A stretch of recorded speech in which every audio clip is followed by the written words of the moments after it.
بسم الله الرحمن الرحيم.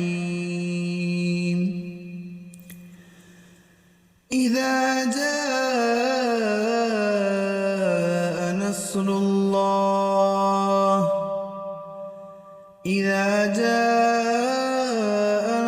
الله والفتح ورأيت الناس يدخلون في دين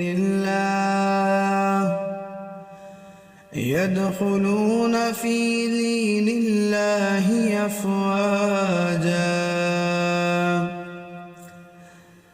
فسبح بحمد ربك واستغفره إنه كان توابا.